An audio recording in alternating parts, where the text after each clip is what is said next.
If self-compassion sounds like something that might be of interest to you, how do you actually do it?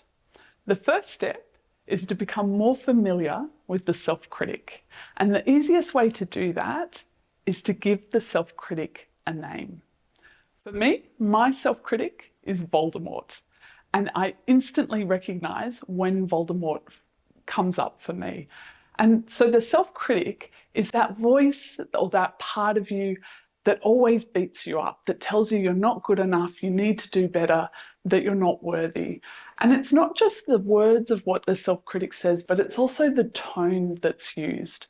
So the tone is cruel, it's harsh, it doesn't want to support you or build you up, it wants to break you down. So the first step is just to be aware of when that self-critic comes up. And by giving them a name, like Lord Voldemort, it gives you the ability to notice rather than just automatically defaulting to believing whatever it is that the self-critic is saying. So the first step is to give it a name. And then when you do catch it, so when you do notice that self-criticism flaring up and say, wow, that's really interesting that Voldemort's flaring up right now, this must be really important to me, to genuinely congratulate yourself for noticing it and labeling it. The next step is, rather than just to default into believing it, is to gently question, why is it flaring up right now? Is there another way of looking at this? And is there another way of looking at this that might be a little bit more accurate, a little bit fairer, and a little bit more self-compassionate? And 99% of the time, there will be a more helpful way of looking at that situation. So the goal here is to label Lord Voldemort, notice when that voice flares up, and to just gently question it rather than automatically default believing it. Now I want to set you a challenge. So the research tells us that if we can replace that self-critical voice with a more self-compassionate voice and pay more attention to that self-compassionate voice, not only will we feel better and our mental health will be better, but we're also going to be more likely to actually persist at things that are difficult and accomplish the things that are important to us. But it's one thing to intellectually understand something or to read the research about it.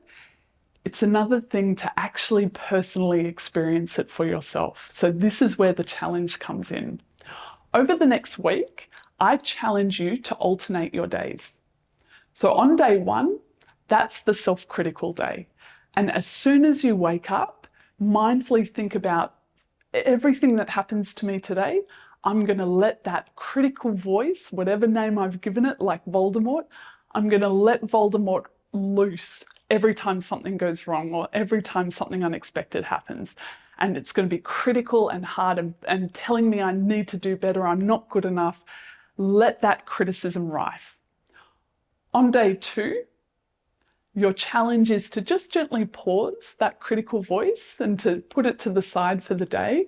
And no matter what happens throughout the day, to let that self-compassionate part of you or that self-kind part of you to be the dominant voice.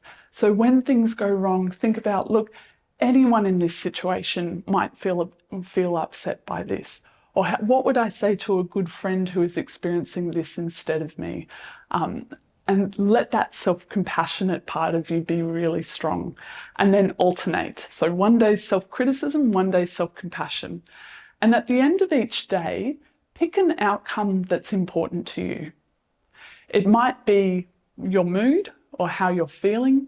It might be more concrete, like how much work you get done. It might be social, like how connected you feel with other people.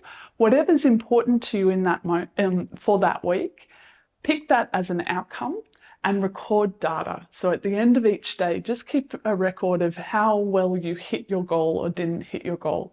And at the end of the week, compare those self-compassionate days to those self-critical days.